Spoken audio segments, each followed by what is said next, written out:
যতই পড়া উল্টায় ফেলাই না কেন, আমার মনে থাকবে আইটেম সং, পড়ালেখা না।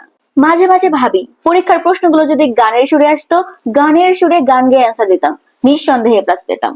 পড়া শুরু করলাম, এরই মধ্যে কেমিস্ট্রি সেই ভিলেন মার্কা টপিক হাইড্রোকার্বন এসে হাজির।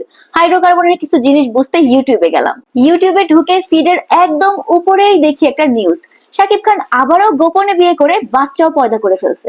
ওমা, আবারও! এই নিয়ে 3 বার। এই নিউজ দেখেই সাথে সাথে ঝাঁপায় পড়ছি নিউজের ভিতর, আর নেই কিসের পড়া কিসের হাইড্রোকার্বন, ভুলে গেছি আমি যে পড়তে বসছিলাম। এভাবেই একটার পর একটা নিউজ দেখতেছি আর নেই 1.5 ঘন্টা পার হয়ে গেল।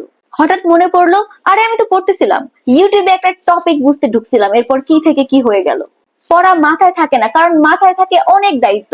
বান্ধবীর ব্রেকআপ হয়েছে, তাকে সান্ত্বনা দিতে হবে তো। আমি তো আবার হেল্পলাইন সেন্টার, ফ্রেন্ডের গার্লফ্রেন্ড নাকি ঝগড়া করে রাগ করে ব্লক করে রাখছে, তাই আমার কাছে আসছে গার্লফ্রেন্ডকে কল দিয়ে বলতে ব্লক খোলার জন্য। আরেক বান্ধবীর একটা ছেলের সাথে প্রেম হবে হবে এমন অবস্থা, এখন ওই ছেলের খোঁজ খবর নিতে হবে তো। মানে অনেক দায়িত্ব, দায়িত্ব আর দায়িত্ব, মাথা ভরা দায়িত্ব, পড়ালেখার কোনো জায়গাই নাই। আমি পড়ি, মনোযোগ দিয়ে পড়ি, তারপর মনে রাখার দায়িত্ব আল্লাহর উপর ছেড়ে দিই। সবচেয়ে বড় কথা, পড়া মনে থাকবে কেমনে? মনের ভেতর তো থাকো তুমি, এই মনে তুমি ছাড়া কারো জায়গা নেই।